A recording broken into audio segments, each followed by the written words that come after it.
We are on to the next color in this little series, and that is Diamine Golden Brown, which is a beautiful ink, and it behaves very nicely in this pen and matches quite well. I have to say, out of all the inks that I've chosen for this challenge, it's been my least favorite thus far, but it's still really beautiful.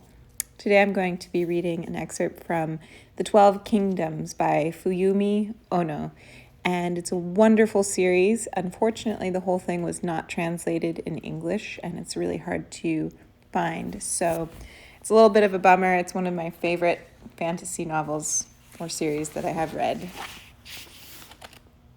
It was dark beyond darkness, deeper than the depths of night. She stood frozen, motionless, wrapped in the impenetrable gloom. From somewhere in the darkness echoed the high-pitched sound of droplets hitting the surface of a pool, but she could not tell in what direction it lay or how far away it was. The echoes gave the impression that she was in a sealed cavern, but she knew this was not so.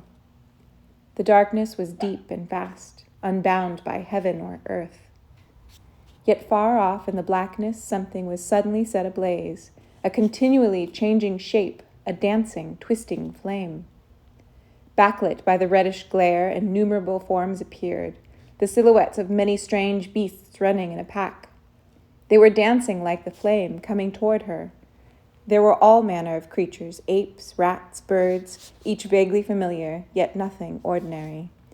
Some were red, some yellow, others blue. Many were misshapen, and all were 7 times larger than normal. They loped forward, pawing the air with their forelimbs, some leaping and contorting as they ran. It was like the march of some lively ceremonial procession, with her as their sacrificial offering. They hurtled even closer, mouths gaping, eager for the imminent blood rites. She felt their animosity crash down on her, and she could smell their bloodlust. The forerunners of the pack were now no more than 400 yards off and nearing rapidly.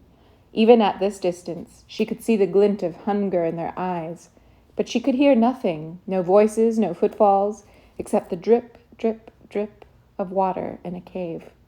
And all she could do was stare. They'll kill me. Why couldn't she move?